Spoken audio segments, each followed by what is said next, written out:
Actrice désormais reconnue pour son jeu dramatique comme pour ses indéniables qualités comiques, Léa Drucker impressionne à chaque film. Notamment depuis son César pour Jusqu'à la garde, un film d'une froideur implacable dans lequel elle incarnait une victime de violence conjugale. Une mère de famille bouleversante, et un rôle particulièrement touchant pour elle, devenue maman en 2014 à 42 ans. L'actrice a en effet accueilli une petite fille avec son compagnon, le réalisateur Julien Rambaldi, dont le prénom plutôt original, Martha, semble avoir fait débat. Mais la jeune femme assume, dans une interview à Madame Figaro ce week-end, elle a même expliqué à qui ils avaient voulu faire référence. Elle s'appelle Martha, comme une chanson des Beatles, comme la pianiste Martha Argerich, comme la chorégraphe Martha Graham, comme le premier amour de Tom Waits, qui lui a consacré une chanson, a-t-elle expliqué.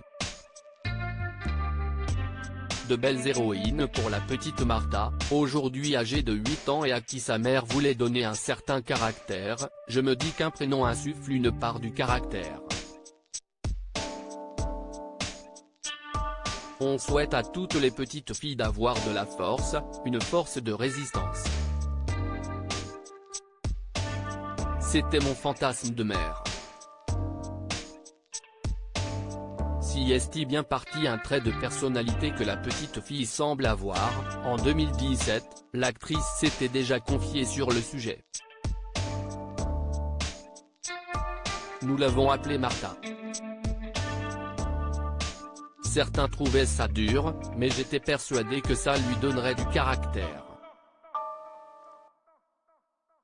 Or, à 3 ans, je crois que si est bien parti, avait-elle raconté avec humour dans les colonnes de version féminin. Peut-être avait-il également envie de changement, leurs prénoms, Léa et Julien, sont plutôt classiques. En tout cas, pas question pour le couple de se livrer plus sur leur fille Martha, très discret, ils n'abordent jamais le sujet. L'actrice révèle simplement avoir emmené sa fille au cinéma récemment pour aller voir un classique du cinéma, Les 400 coups. Sans révéler si elle a été conquise. Ni si elle compte prendre la suite de ses parents dans le milieu.